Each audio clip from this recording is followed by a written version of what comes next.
besar peranannya pengalaman, ya, jam terbang, dan betapa pentingnya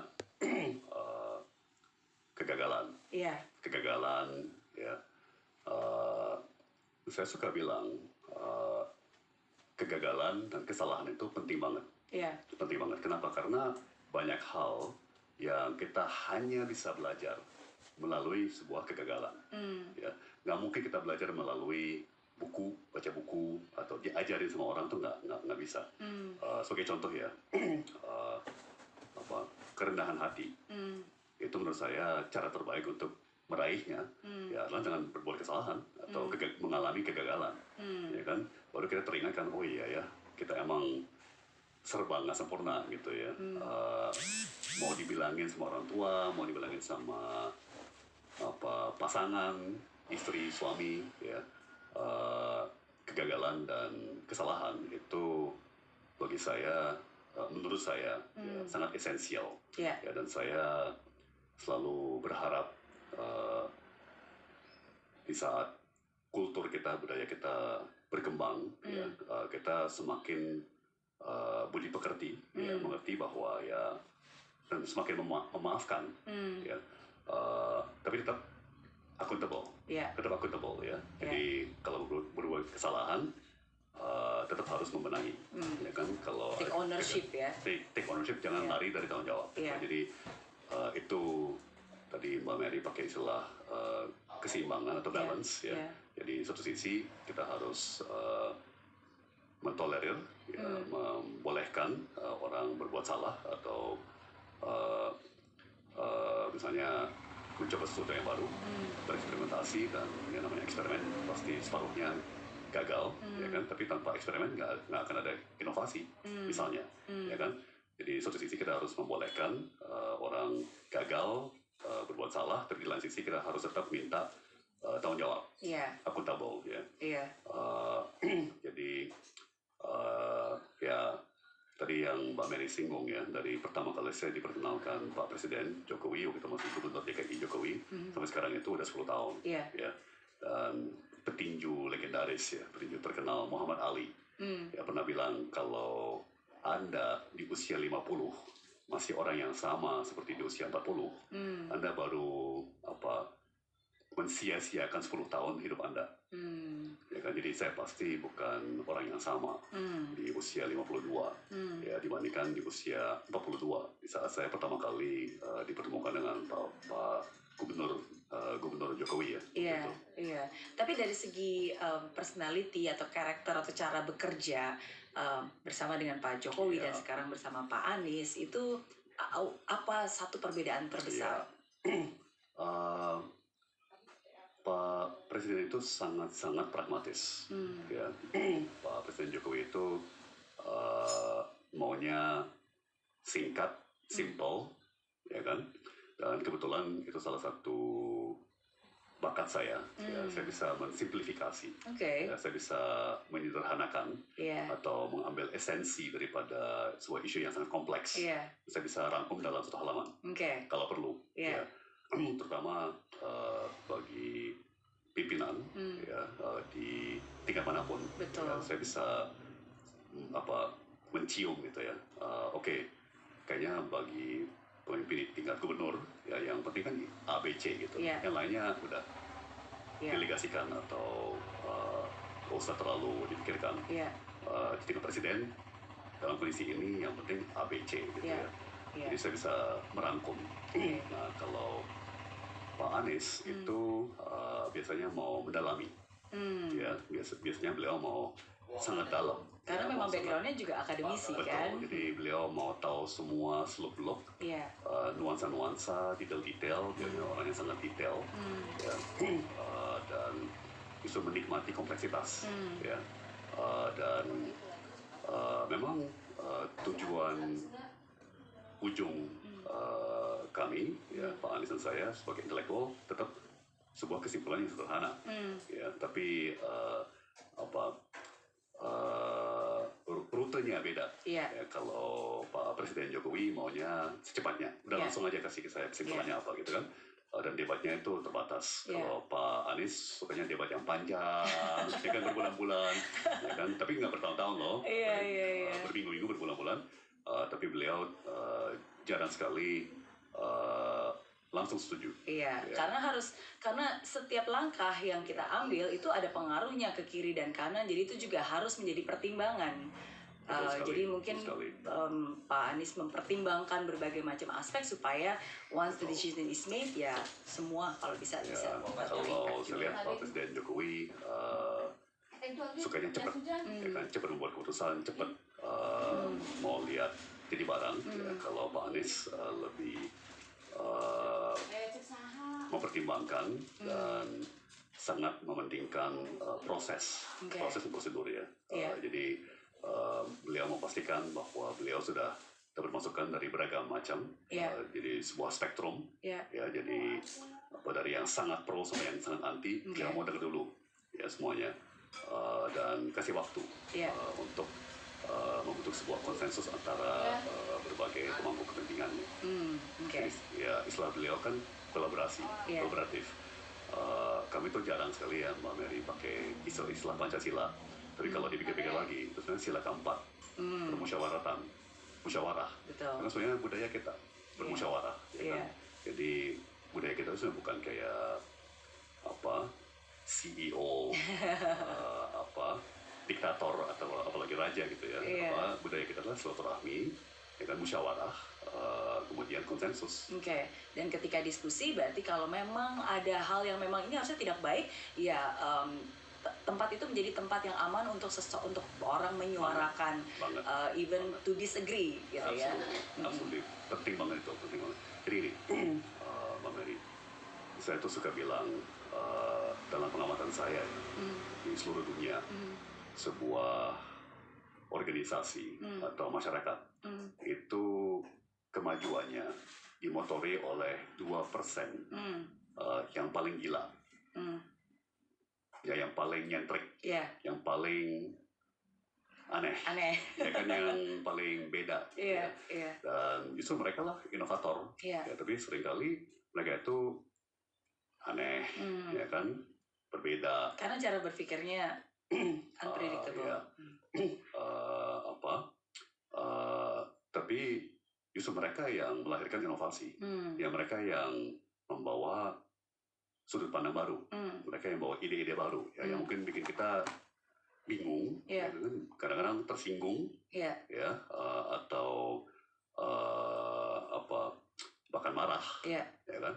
Tapi dengan sebuah proses, lama-lama ada benernya juga loh, ya. Jadi yang paling gampang dimengerti itu mungkin yang menantang status quo, ya. Jadi sudah ada sebuah sistem atau sudah ada pelaku yang sudah mapan, semuanya udah nyaman, ini namanya zona nyaman, ya kan. Tapi kalau terus-terusan di zona nyaman kan nggak ada kemajuan. Betul. Ya, jadi harus ada yang menantang, berani mendongkrak, ya kan, dan bahkan merusak, tanda kutip ya, merusak.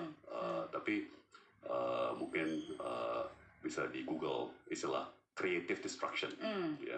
Jadi waktu aplikasi ojol seperti Grab, seperti Uber, seperti Gojek pertama kali datang, itu kan sangat merusak bagi industri taksi. Betul. Ya kan, tapi sekarang sudah menjadi sarana yang sangat mendasar, sangat membantu, dan sangat diandalkan puluhan juta warga kita setiap hari. Ya. Jadi tapi waktu itu kalau Mbak Mary ingat, sempat bentrok kan antara supir taksi yang merasa terancam dengan supir ojol yang menggunakan online, menggunakan aplikasi, ya.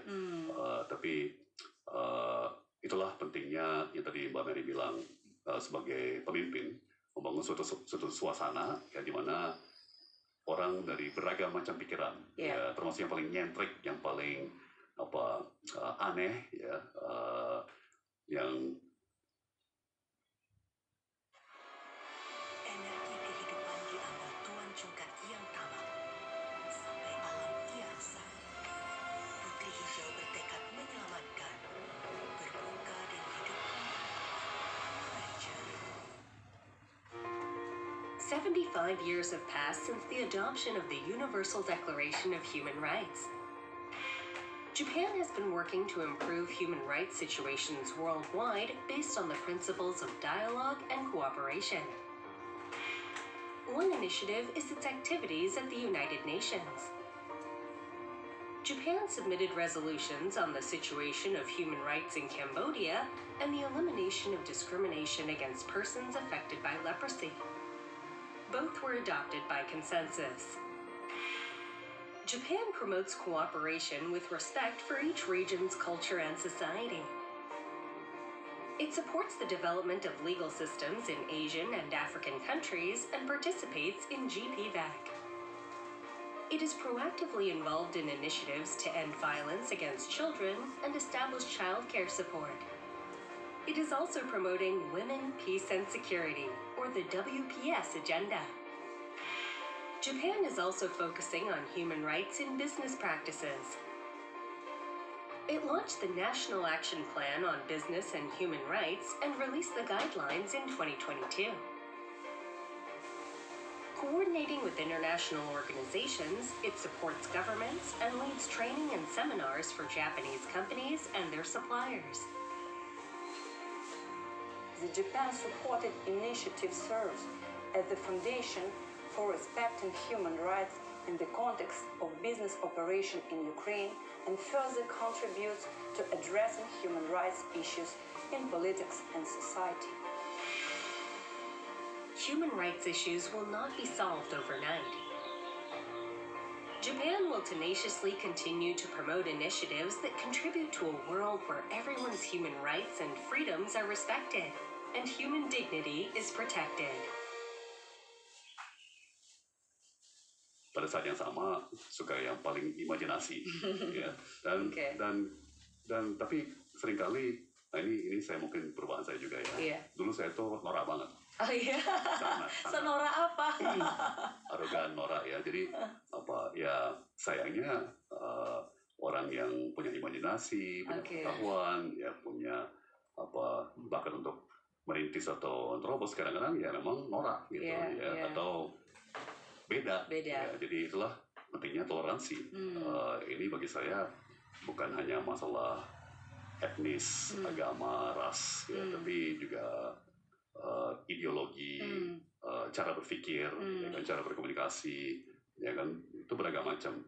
Jadi kebinekaan yang sebenarnya itu bukan, bagi saya sudah, kalau soal etnis, agama itu udah mendasar ya, itu udah anggap aja itu harus jadi ya. Tapi yang tahap berikutnya adalah toleransi terhadap cara-cara berpikir yang beda total, ya, dan mencoba mengakomodasi, ya, dan mengerti pandangan-pandangan yang sangat berbeda.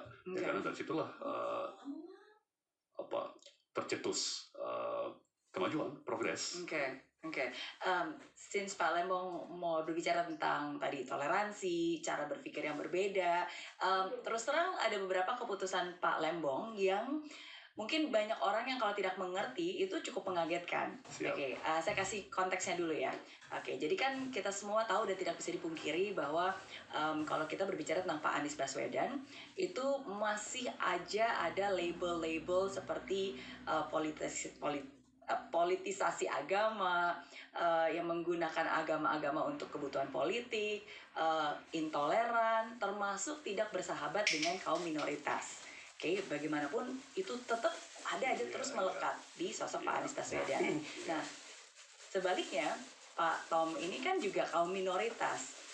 Double minoritas. Jawa Katolik. Yes, sama, we are the same gitu. Nah, sekarang pertanyaannya adalah apa yang membuat Pak Lembong justru malah bukan hanya mendukung Pak Anies, mendukung 01, tapi menjadi co-kapten tim Amin. Siap. Jadi begini Mbak Mary,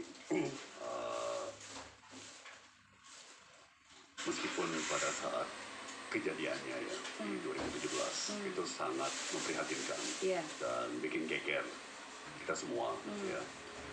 Saya tidak mau masuk ke apakah ini salahnya Pak Anies, apakah ini salahnya Pak Ahok, ya, salahnya siapa, ya, tapi faktanya itu kejadian, ya. bahwa ada ratusan ribu demonstran yang turun ke Jakarta dari macam provinsi ya. Betul.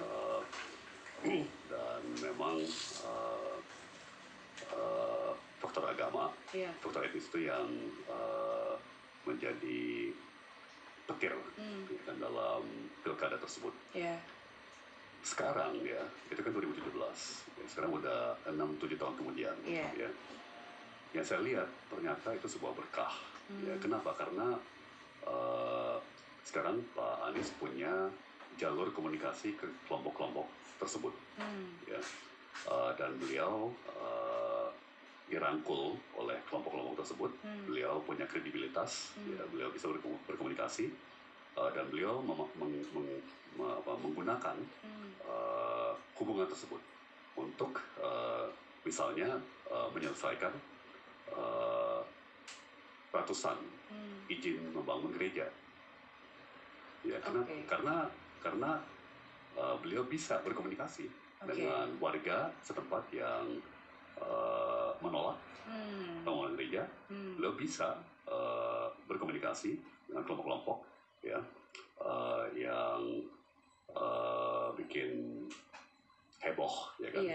Tapi sebagai contoh ya, baru di eranya Pak Anies menjabat Gubernur DKI, kita melihat pohon Natal ya di Sudirman, di Tamrin, di jalan-jalan utama Jakarta. Kita pertama kali dalam sejarah Republik melihat paduan suara, ya, Christmas carols di jalan-jalan utama di Jakarta. Ya. Di tempat-tempat umum seperti ke airport, terbuka, di airport, dan mana kelompok-kelompok radikal, mana protes-protes dari kelompok-kelompok agama keras, satupun nggak ada. Ya. Itu membutuhkan sebuah upaya yang peka, ya, dan berwibawa, ya, bijaksana, yang banyak kan terjadi di belakang layar. Ya, jadi kita sebagai publik hanya lihat hasilnya saja. Ada pohon Natal, ada paduan suara terbuka, ya, dan kita nggak melihat bahwa kita udah lupa bahwa nggak ada protes, nggak ada demo, dari kelompok-kelompok garis keras.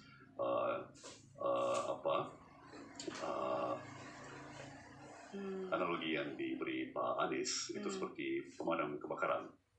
Ya, kalau pemadam kebakaran rajin keliling-keliling, ya, mengimplementasikan pencegahan kebakaran, ya, tidak ada yang merayakan dia sebagai pahlawan. Ya, tapi kalau umpamanya terjadi kebakaran, kemudian dia seperti superhero datang dengan ngiung-ngiung, ya kan, dengan fire truck, ya, dengan pasukan pemadam kebakaran, terus dia padamkan kebakaran, dia selamatkan nyawa orang dalam gedung yang terbakar. Wah, dia dianggap pahlawan, ya kan?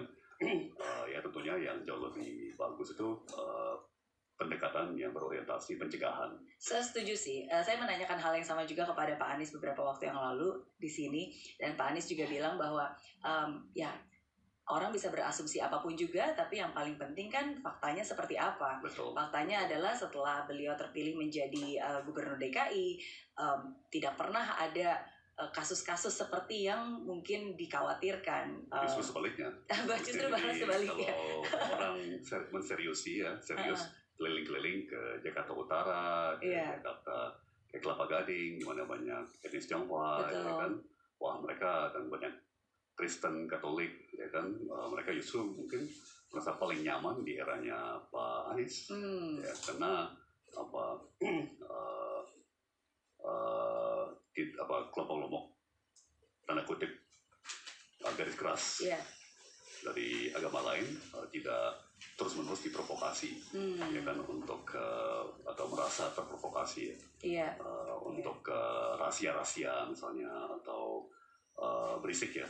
Betul. Dan ada banyak juga sudah dilakukan di Glodok contohnya, di daerah Pecinan itu banget. Jadi jadi lebih muncul, dan yang tadi keberagaman untuk bisa muncul simbol-simbol yang sesungguhnya itu mungkin tidak berarti banyak bagi orang lain, tapi itu sungguh sangat berarti bagi orang yang memang kaum itu, karena itu menunjukkan bahwa we are accepted gitu ya. Hanya Pak Anies sebagai gubernur Jakarta yang berani membangun kembali gapura di Glodok ya, di wilayah pecinan. Yeah. Itu karena beliau tidak perlu takut, ya, beliau tidak perlu khawatir. Istilah saya itu keislamannya tidak diragukan, dan beliau punya jalur komunikasi, ya, beliau dihormati, direspek, ya, meskipun mungkin banyak pendukungnya tidak setuju, tidak sepakat, tapi dengan mereka diajak bicara, ya, mereka akhirnya bisa menerima, ya, dan akhirnya ya kadang-kadang meskipun menggerutu, ya, ikhlas, ya, kan Anda gubernur yang saya pilih, ya kan, ada istilah bahasa Arabnya, bahasa Muslimnya gitu, ya, tapi saya nggak berani pakai tanpa salah ya, tapi istilahnya itu ya Anda pemimpin saya, jadi saya percayakan tanggung jawab saya kepada Anda, biar itu menjadi beban Anda, ya. Terus Pak Anies bilang, ya saya ambil, ya, saya bebaskan Anda dari beban ini, beban Anda saya menjadikan beban saya, ya, saya pertanggungjawabkan di depan Allah Subhanahu wa Ta'ala, ya, di akhirat gitu. Jadi akhirnya orang, oke, kami ikut Pak Gubernur, kami ikut, ya.